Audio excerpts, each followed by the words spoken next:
1 Tessalonicenses, capítulo de número 1. Vamos ler do 1 ao 10, que diz assim a palavra do Senhor. Paulo e Silvano e Timóteo, a igreja dos Tessalonicenses em Deus, o Pai, nosso Senhor Jesus Cristo, graça e paz tenhas de Deus, nosso Pai, e do Senhor Jesus Cristo. Sempre damos graças a Deus por todos vós, fazendo menção de vós em nossas orações, lembrando-nos sem cessar da obra da vossa fé, do trabalho da caridade, da paciência, da esperança em nosso Senhor Jesus Cristo, diante de nosso Deus e Pai. Sabendo, irmãos, que a vossa eleição é de Deus, porque o nosso evangelho não foi a vós somente em palavras, mas também em poder e no Espírito Santo, e com muita certeza, como bem sabeis quais fomos entre vós, por amor de vós. E vós foste feitos nossos imitadores e do Senhor, recebendo a palavra em muita tribulação, com gozo do Espírito Santo, de maneira que fostes exemplos para todos os fiéis da Macedônia e da Acaia, porque por vós soou a palavra do Senhor, não somente na Macedônia e Acaia, mas também em todos os lugares. A vossa fé para com Deus se espalhou, de maneira que já dela não temos necessidade de falar coisa alguma, porque eles mesmos anunciam de nós qual é a entrada que tivemos para convosco, e como dos ídolos vos convertestes a Deus para servir ao Deus vivo e verdadeiro, e esperar dos céus a seu Filho, a quem ressuscitou dos mortos, a saber, Jesus, que nos livra da ira futura. Até aqui, em nome de Jesus. Amém? Palavra do Senhor, poder se assentar. Pai, muito obrigado por esse momento, pela oportunidade de poder ministrar a tua palavra. Que teu Espírito Santo nos conduza debaixo da sua graça, em nome de Jesus. Amém. E graças a Deus. Essa epístola, ela é atribuída a Paulo. Paulo escreve essa epístola a esses irmãos que estavam nessa região chamada de Tessalônica. É interessante notar que Paulo, ao escrever essa epístola, ele fala algumas coisas, ele deixa claro determinados entendimentos que são extremamente valorosos para a formação daqueles irmãos que ali se encontravam naquela igreja. Quando Paulo fala para eles, Paulo faz uma menção, e a menção que Paulo faz aqui, de uma certa forma, diz respeito à fé daqueles irmãos que estavam ali. A fé que era uma expressão daquela igreja, daquela comunidade de discípulos que estava em Tessalônica, ela foi de uma forma tão maravilhosa, tão impactante, que chama a atenção de Paulo. Mas eu quero analisar com vocês algumas coisas que Paulo, ele faz menção já aqui na palavra, quando ele começa a escrever essa epístola. Paulo vai falar de coisas que diz respeito à fé. Paulo vai fazer menção acerca de uma coisa chamada caridade, talvez em outras traduções vai estar falando acerca do amor. E Paulo vai falar acerca também de esperança. E é interessante que Paulo, ele gosta muito de trazer à evidência essa tríade, acerca dessas três virtudes. Paulo fala muito sobre fé, Paulo fala muito sobre a esperança, e Paulo vai falar também acerca do amor. E é interessante que quando nós olhamos e vamos meditar lá em 1 Coríntios, no capítulo 13, Paulo fala exatamente isso. Paulo vai falar acerca da fé, Paulo fala acerca da esperança, mas Paulo vai falar o seguinte: o maior desses três, da fé, da esperança e do amor, o maior de todos é o quê? É o amor. Então Paulo, ele chama a atenção, na verdade, Paulo deixa essa epístola registrada para aqueles irmãos, e hoje essa epístola nos chama a atenção no sentido de que nós precisamos ter esse entendimento de quão é importante para nós discípulos e para nós igreja, caminharmos dentro desses três fundamentos, que é um fundamento de fé, que é um fundamento de esperança, que é o fundamento do amor. São três fundamentos, três virtudes que eu e você, enquanto igreja, nós não podemos perder de vista. Nós não podemos deixar de praticar na nossa vida diária. A nossa vida precisa ser uma vida de expressão nessa certeza de que a nossa vida é uma vida de fé, de que a nossa vida é uma vida de esperança e que a nossa vida é uma vida de certeza do amor que nós recebemos, que também é a certeza do amor que nós temos capacidade para dar. O mundo não conhece isso, porque o mundo, de uma forma muito prática, de uma forma muito fácil, as pessoas perdem a fé, as pessoas perdem a esperança e as pessoas perdem a certeza de que de algumas formas elas são amadas. Quando a gente olha essa realidade de manifestação de reino de Deus, quando nós olhamos essa realidade de manifestação da pregação do próprio Senhor Jesus, quando ele fala sobre isso, ele fala de algo que é totalmente diferente da realidade em que muitos estão vivendo por aí. Nós vivemos uma realidade hoje de que as pessoas elas estão sem fé, elas estão perdendo a esperança e o amor já se perdeu há muito tempo. E ele vai falar exatamente o contrário. Ele vai falar que aquela igreja era uma igreja que tinha uma certeza. Aquela igreja tinha uma expressão que era muito marcante na vida dela, que era uma expressão de fé, que era uma expressão de esperança, uma expressão de amor. É isso que eu vejo aqui hoje. É isso que eu desejo ver a cada dia nas nossas vidas. Uma igreja que rompe com as quatro paredes e uma igreja que está espalhada pelo mundo e que manifesta essa certeza, essa convicção que nós somos chamados para sermos uma expressão de fé, de esperança e de amor, porque isso retrata a pessoa de Cristo em nós. E Paulo caminhava com essa convicção muito grande. Ele tinha essa certeza, exatamente por isso que a pregação apostólica ela impactava. Ela não era com muitas palavras. E quando você olha aqui, você vai ver que esse termo palavras está com letra minúscula. Não diz respeito propriamente à palavra de Deus, ou seja, a essa palavra que nós lemos, mas as palavras de sabedoria humana. Não é pelo que muito que eu falo, não é pelo muito do que eu conheço, não é muito pelo que eu sei, mas é pelo que eu sou, pelo que eu faço. Então, quando eu manifesto essa vida de fé, de esperança e de amor, isso não pode ser apenas um falar qualquer. Isso precisa se dar de uma dimensão, de uma realidade vivida, de uma realidade prática, de algo que é verdadeiro, de algo que é genuíno. Então, Paulo fala sobre isso, porque Paulo fala... A nossa pregação, a minha mensagem, ela não foi para vocês com muitas palavras. Não foram com muitas palavras, ela foi com manifestação do poder do Espírito Santo. E a manifestação do Espírito Santo, muitas vezes nós pensamos que essa manifestação de poder se dá na manifestação e evidência dos dons, onde eu me torno pentecostal demais, ou pentecostal de menos, não importa. O que eu quero dizer é que a manifestação do Espírito Santo me torna um homem, uma mulher totalmente sensível a essas três virtudes. Então, quando o Espírito Santo de Deus está em mim, ele me torna capaz e suficiente capaz de poder expressar a minha fé, a minha esperança e o meu amor. Porque se não for a ação do Espírito Santo, eu não tenho condições alguma de manifestar essa verdade através da minha vida. Então, quando Paulo fala de algo que ele tinha certeza. E o que me chama a atenção é que Paulo faz essa referência para aquela igreja. Porque Paulo fala, nas minhas orações eu louvo a Deus. Nas minhas orações eu dou graças a Deus. Porque eu vejo essa manifestação na vida de vocês. Aquilo que eu creio, aquilo que eu tenho recebido, aquilo que eu luto e defendo como uma verdade na minha vida, é exatamente essa manifestação que eu tenho visto na vida de vocês.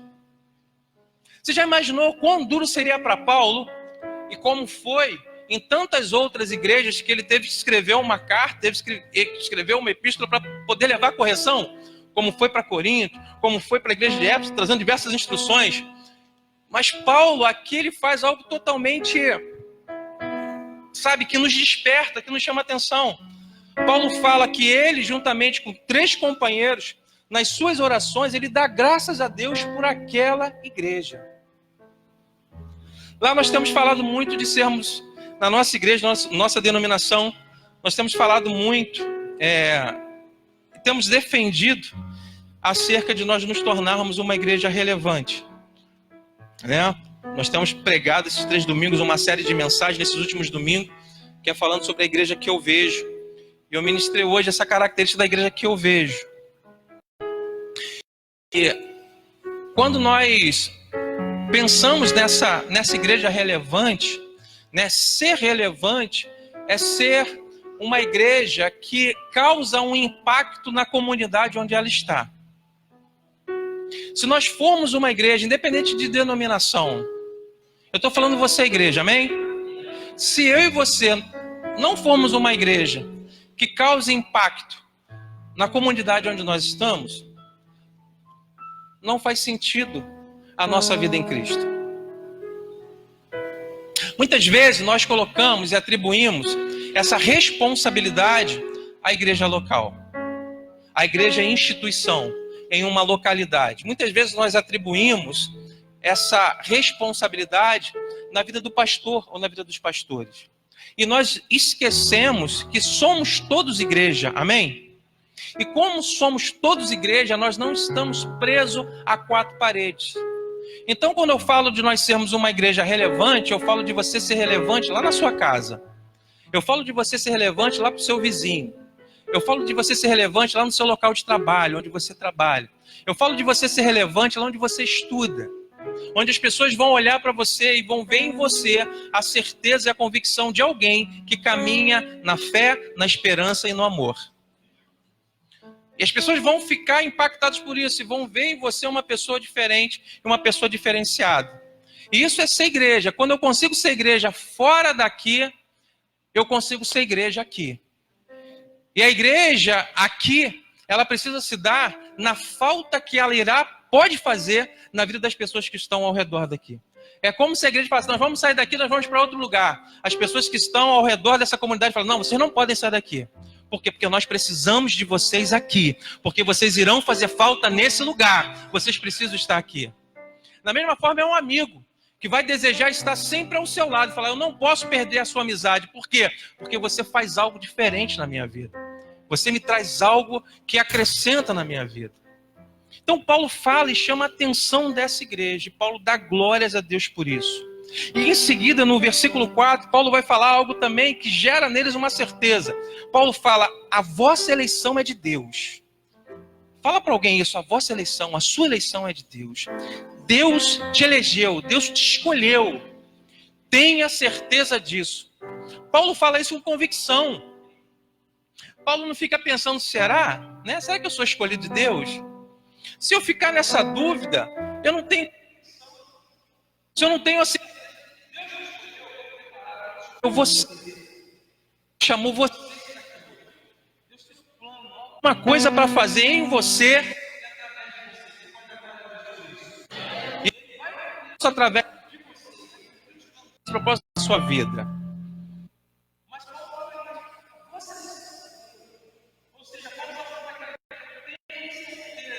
Deus escolheu vocês para fazer a diferença no lugar onde vocês estão. Deus escolheu vocês para que vocês possam marcar toda uma geração ser impactada, uma geração ser alcançada, uma geração ser transformada por vocês. Paulo fala isso, versículo 4. A vossa eleição. Paulo chama a atenção. E depois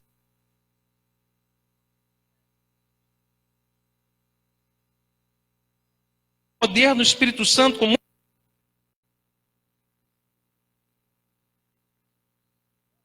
manifestação do amor. Paulo fala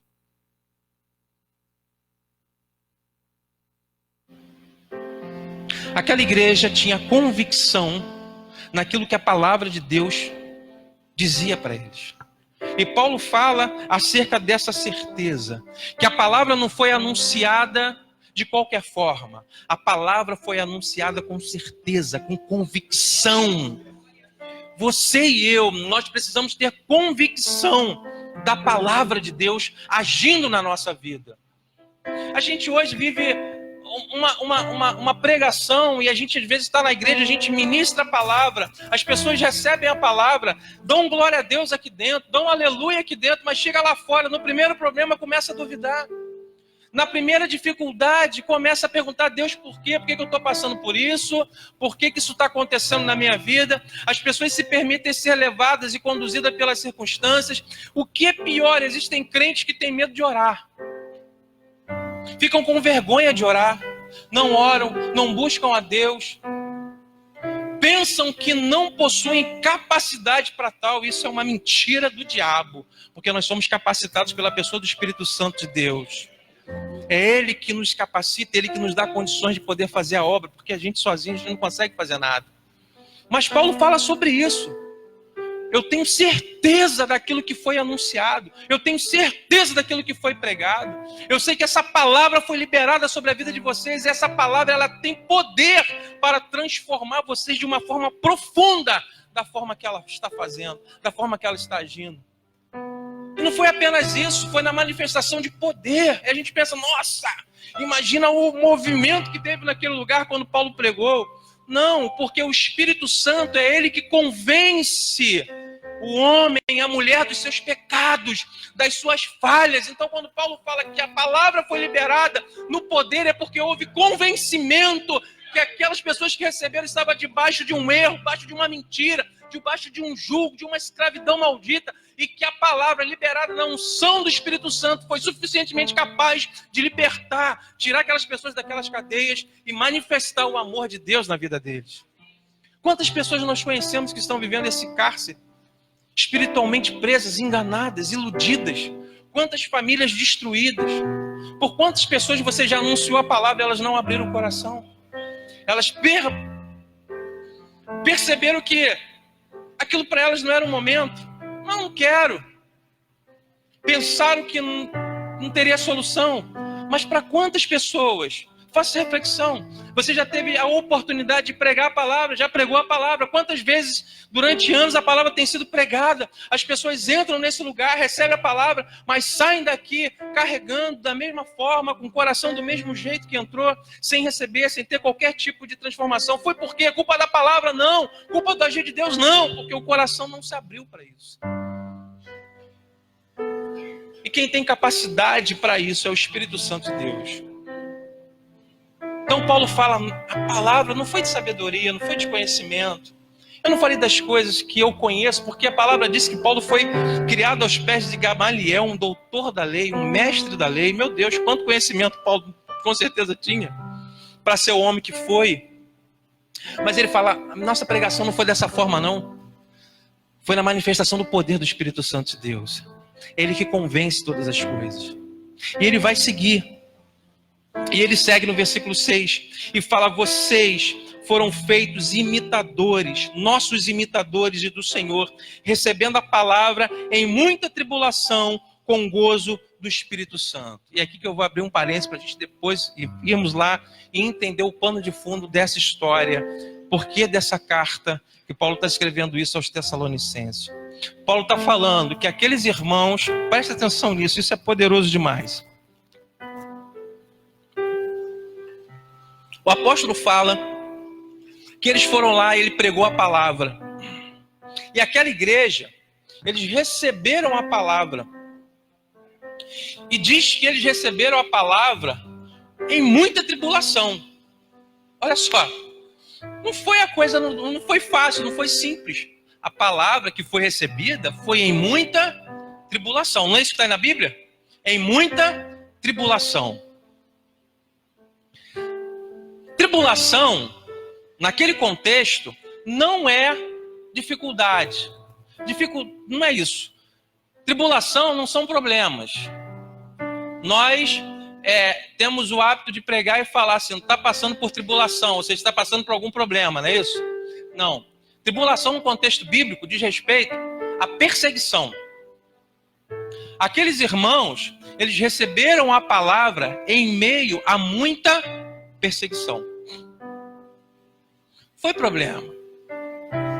Então, olha só, as pessoas hoje vêm para a igreja, buscam a igreja como um caminho de, né, eu vou lá na igreja, estou precisando ir para a igreja, né? Estou precisando ir no culto, é precisando ir para a igreja, não é precisando de Jesus, não é precisando do Espírito Santo, estou precisando ir para a igreja porque eu estou passando por um problema, estou atravessando uma dificuldade, né? Tenho uma dívida para pagar, não consigo, meu casamento tá ruim.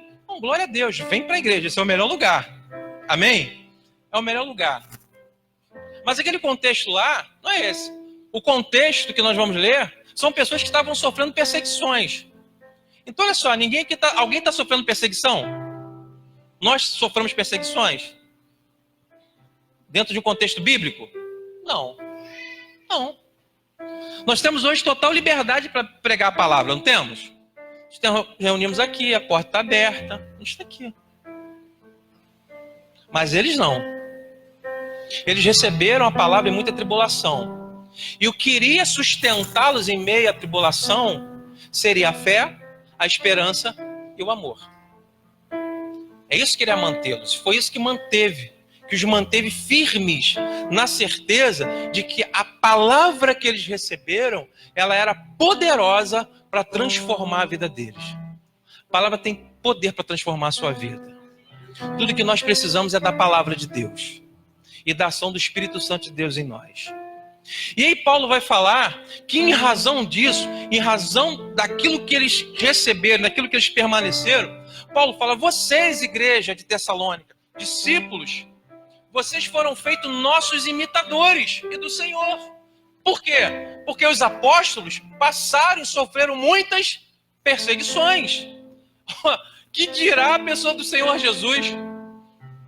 Se teve alguém mais perseguido na Bíblia, foi o próprio Senhor Jesus. Ele fala, vocês fizeram nossos imitadores. E imitadores de quem? Do Senhor Jesus. E vocês permaneceram firmes nisso. Esse é um exemplo que Deus deixou para nós, para que nós sejamos esse modelo de fé que essa igreja foi. Eu e você precisamos ser um modelo de fé. Não esse modelo de fé em que as pessoas pensam na fé somente na manifestação do sobrenatural, na manifestação da fé apenas quando alguém é curado, na manifestação da fé de que Deus vai fazer, Deus vai agir, Deus vai trazer a bênção. As pessoas estão depositando a sua fé na certeza de que Deus é o Deus que abre porta, e a porta que Deus abre, ninguém fecha. A manifestação da fé que está na Bíblia é uma manifestação de uma fé de pessoas que permanecem firmes. Essa é a certeza da fé.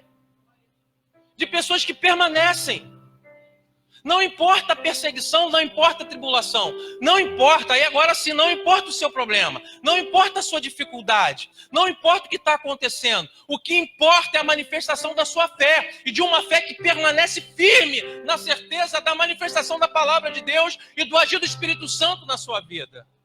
Essa é a diferença de fé. Paulo fala de uma fé diferenciada. Não é a fé das facilidades. Não é a fé que o pastor fala, não, eu vou dar aqui agora porque eu vou abençoar e Deus vai me abençoar, eu vou conseguir a minha casa, eu vou fazer agora, eu vou exercitar a minha fé, porque eu vou pegar a minha chave da vitória. Essa fé é fácil de se viver. A fé difícil e desafiadora é a fé que te faz permanecer no propósito de Deus. Essa é a fé. Porque esse tipo de fé não se manifesta na vida de qualquer um. Só se manifesta na vida de quem tem uma certeza, uma convicção profunda de que a palavra de Deus ela é fiel e justa, de que ela não vai voltar vazia, de que ela vai se cumprir e ela vai alcançar o propósito no qual ela foi liberada. Essa é a fé. Então Paulo fala, vocês são imitadores da nossa fé. De uma fé que mesmo em meio às perseguições, nós continuamos crendo e acreditando. As pessoas hoje passam qualquer problema, deixam de acreditar muito rápido. Desiste muito rápido. E isso não é, biblicamente, uma manifestação de fé. Isso tem sido um engano que tem acontecido e acometido as nossas igrejas durante muito tempo. Por isso Paulo fala, eu dou graças a vocês. Porque vocês têm manifestado a fé, a esperança, o amor. Do exemplo na vida. Paulo, que eu dou graças a Deus, sendo curadas, porque os milagres estão acontecendo, porque a igreja está acesa, está aquecida no fogo, na chama, porque é uma igreja que está falando em línguas, em mistério, é uma igreja avivada. Não, Paulo fala assim, eu estou dando graças a Deus, porque vocês manifestam uma fé que é perseverante, que é verdadeira, que é real, que não se importa com as tribulações, que não compartilha com as dúvidas, mas com a certeza do poder que há em Deus e na pessoa do Espírito Santo. Na obra de Jesus na cruz. Essa é a fé. Essa é a fé.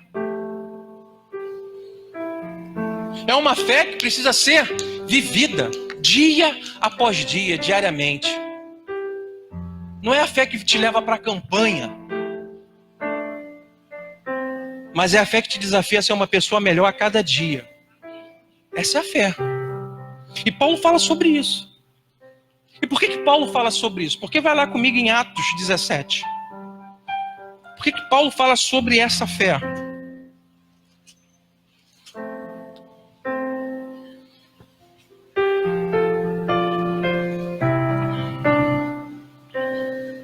Aleluia. Aleluia.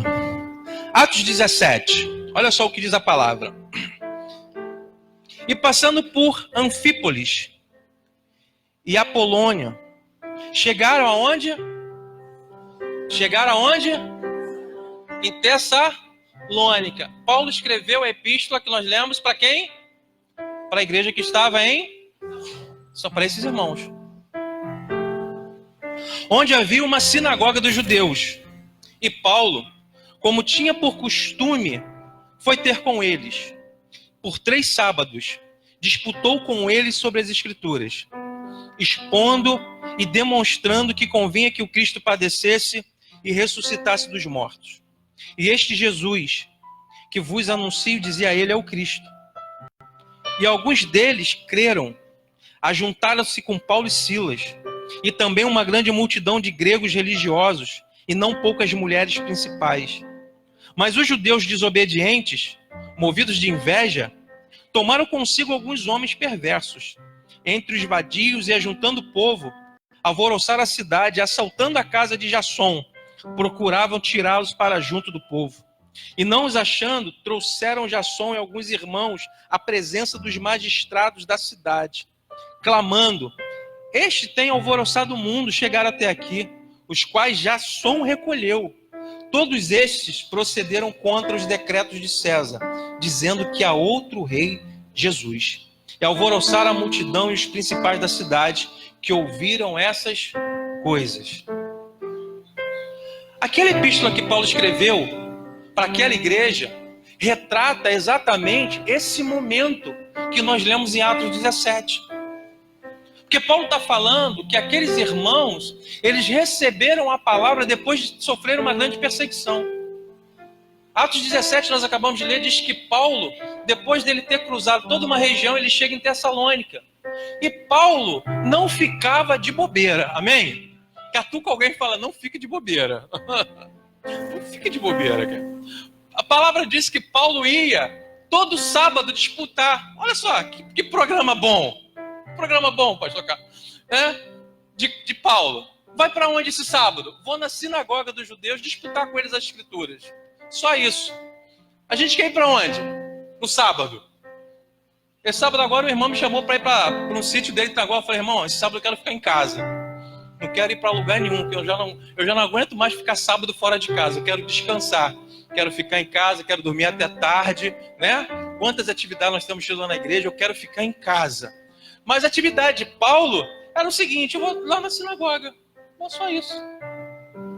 Disputar. Aí Paulo ia na sinagoga. Deixa eu falar uma coisa para você. A sinagoga dos judeus é onde estavam os fariseus, e não eram poucos. A sinagoga dos judeus é onde estavam os doutores da lei. Ou seja, pessoas que tinham um profundo conhecimento de toda a tradição judaica, de todas as profecias, e eles estavam aguardando avidamente o retorno do Messias. Então eles eram uma turma de pessoas que estavam preparados e conheciam a palavra. Essa é a realidade. E Paulo ia para lá, simplesmente, pregar. E falar, você sabia que esse Messias que está aqui é o Senhor? É Jesus? Vamos ver nos profetas, o que os profetas falam. Vamos ver na lei o que a lei diz.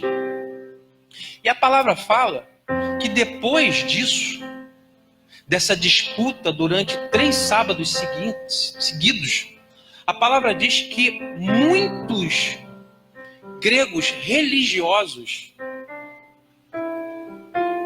se converteram. E não poucas mulheres principais, mulheres que eram respeitadas na sociedade. E geralmente mulheres que possuíam negócios na sociedade. daquela comunidade daquela época. Os gregos estavam envolvidos num crescimento absurdo da filosofia, eram pensadores. E Paulo foi capaz de convencer esses homens de que Jesus Cristo era o Messias. E aí, quem se revolta e quem se rebela contra isso? Os judeus desobedientes. Irmão, aqui eu aprendo uma coisa. Não seja desobediente à palavra e à voz de Deus. Nós não podemos ser. Porque a palavra nos alcançou. E a palavra nos libertou de toda desobediência. E a palavra diz que os judeus, conhecedores, eram desobedientes. Eles ficaram revoltados. E o que é pior, preste atenção nisso. O que é pior, eles se levantaram contra os apóstolos, se levantaram contra aquelas pessoas que se converteram, incitaram a multidão, para que a multidão pudesse ir contra os apóstolos.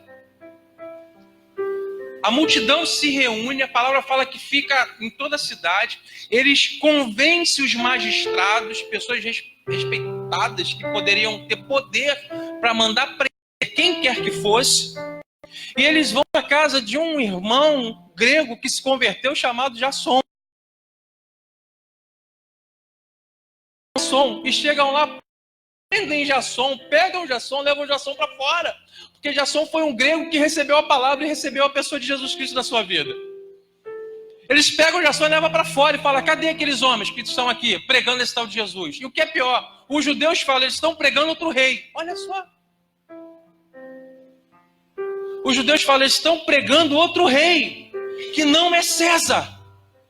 Estão falando que esse tal de Jesus é ele que é o rei. E a multidão fica alvoroçada.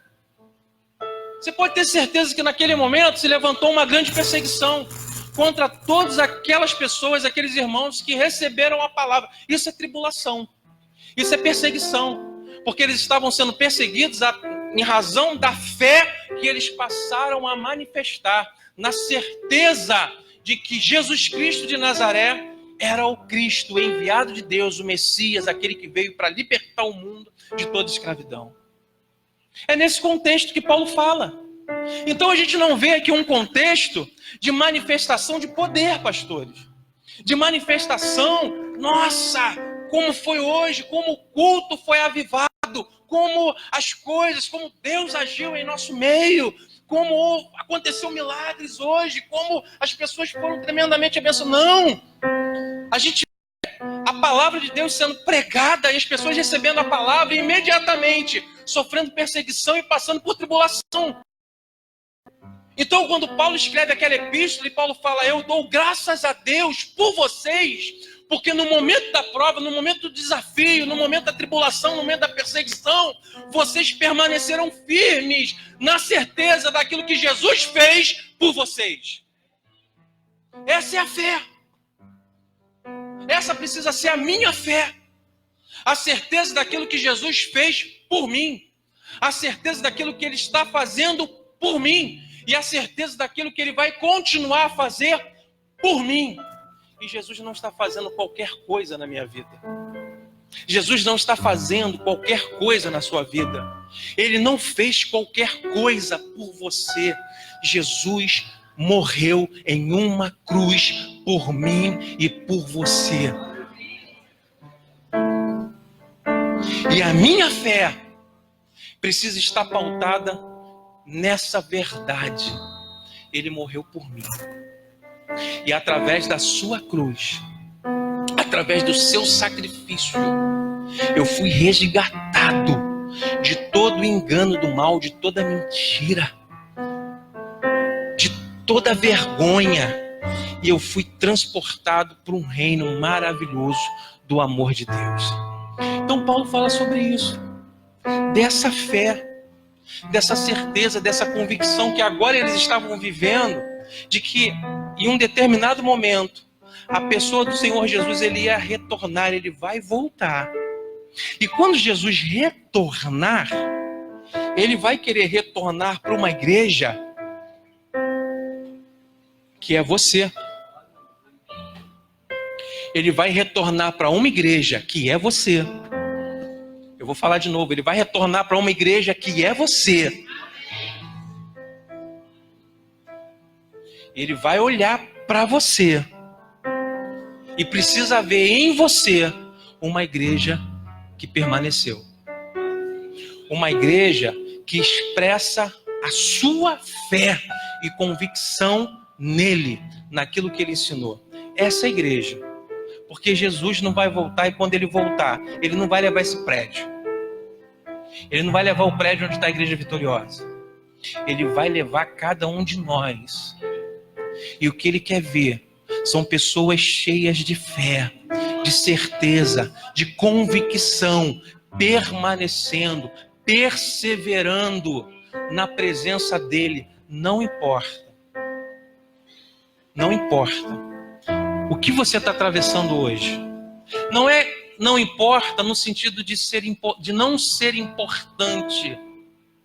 Porque o que importa é a manifestação da sua fé, na certeza de que a resposta para isso que você está passando está na pessoa de Jesus Cristo de Nazaré.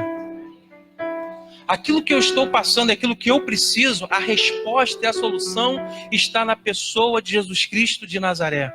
Essa é a certeza. Porque, irmãos, o governo não vai fazer nada por mim, não. Vai fazer? Não. Talvez até as pessoas mais próximas não vão fazer nada por mim. Podem até fazer alguma coisa. Mas o único que é capaz de fazer tudo e todas as coisas na minha vida se chama Jesus Cristo de Nazaré. Essa é a certeza de Paulo. Paulo caminhava com essa certeza. Paulo teve um encontro com Jesus. E quando Paulo teve um encontro com Jesus, a vida dele foi transformada. Porque Paulo pautava o conhecimento dele naquilo que ele recebeu de Gamaliel. E Jesus provou para ele que nada daquilo ali importava muito, não. Porque agora não seria o que ele conhecia, não seria pelo saber de Paulo, mas seria pela experiência que ele teve com a pessoa do Senhor. O que nos faz permanecer a nossa experiência com Deus? O que nos faz exercitar a nossa fé é a experiência que nós temos com Deus. A experiência que nós temos com a pessoa de Jesus. A experiência que nós temos com o Espírito Santo de Deus. E, acima de tudo, a experiência e vida prática que eu tenho com a palavra de Deus. É isso que me dá condições de permanecer. Paulo fala exatamente sobre isso. Paulo está pregando e está ensinando uma igreja que tem maturidade espiritual para saber e entender que a fé que transcende os montes é a fé que se move através da palavra dele. Essa é a fé. É a fé. É a fé que te mantém de pé. É a fé que tem sustentado você até aqui. Essa fé talvez você nem conhecesse, nem sabia que você tinha. Mas eu vim aqui nessa noite para te mostrar e te ensinar isso. Se você está aqui hoje é porque você tem fé o suficiente e você tem permanecido. Porque os nossos dias têm sido maus. Os nossos dias têm sido difíceis. Não tem sido fácil para ninguém. Muitas vezes, muitos estão nos púlpitos, sentados, todo mundo bonito, pessoas lindas, maravilhosas. Nós nos arrumamos, nós vamos vir para a igreja, mas a semana que vai começar, só você sabe como ela vai ser. Só você sabe o desafio que você tem a enfrentar daqui a algum tempo. Só você. Talvez algum irmão chegou para você e te deu a paz do Senhor Jesus. Você vai dar a paz do Senhor Jesus para ela. Talvez algum irmão vai te abraçar e vai falar, Deus te ama. Você vai abraçar e vai falar, Deus te ama. Mas ela talvez não esteja com você durante essa semana e nos seus desafios mais difíceis. Talvez ela não esteja. Mas tem uma pessoa que vai estar. Essa pessoa se chama Jesus Cristo de Nazaré e o Espírito Santo de Deus. Eu quero que você saia daqui nessa noite com essa certeza de que você e eu não podemos pautar a nossa fé em uma coisa que se dá na relação da manifestação do sobrenatural, naquilo que cabe a Deus fazer. O que cabe a Deus fazer, Ele já fez, Ele vai fazer, está fazendo e continuará a fazer. Agora, aquilo que cabe a mim diz respeito não apenas a algo espiritual, mas diz respeito a algo que é natural, é algo que é real. E a realidade da minha fé se manifesta aqui na terra, não vai ser no céu. A fé que eu tenho nesse nome, que eu digo que é Rei dos Reis, Senhor dos Senhores, a fé que eu tenho, digo ter na palavra de Deus, precisa se manifestar aqui, dia após dia, hora após hora, segundo após segundo. Porque a todo instante, a todo tempo, nós somos desafiados nisso. Eu quero falar hoje com vocês, trazer essa realidade de uma forma muito prática e, acima de tudo, com aquilo que está na palavra de Deus. Paulo louva por aquela igreja.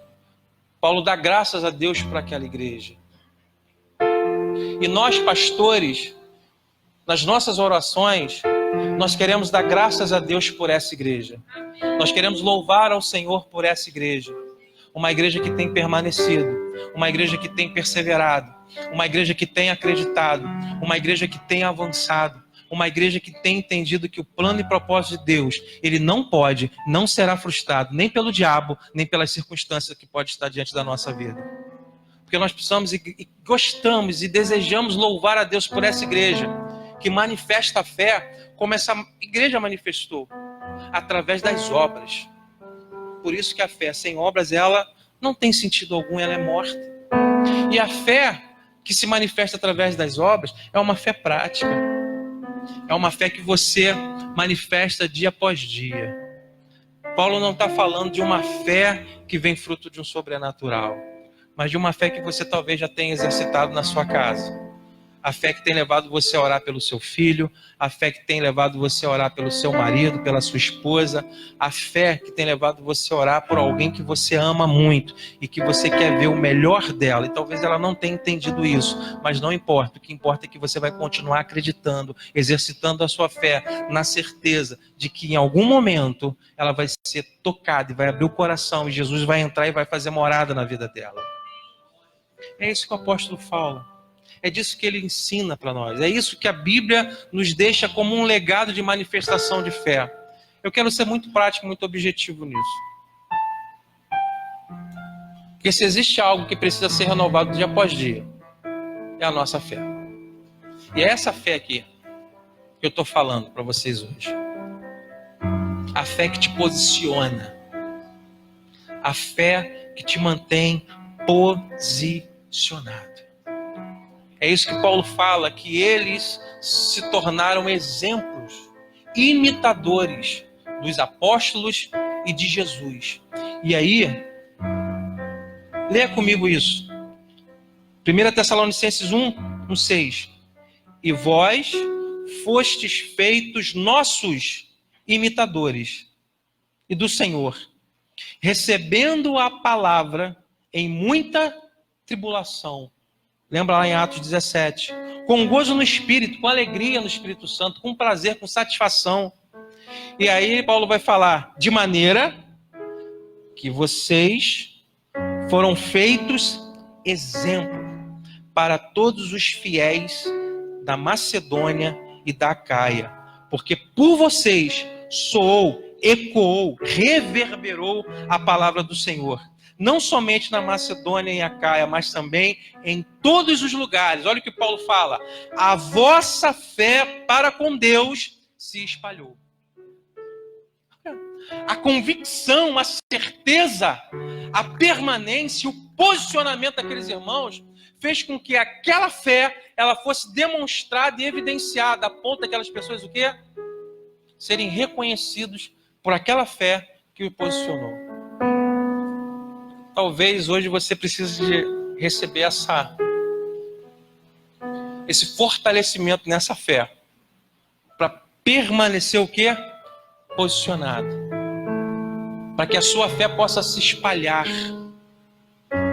Sabe, simplesmente para que as pessoas possam olhar e ver em você uma pessoa, um homem, uma mulher de fé.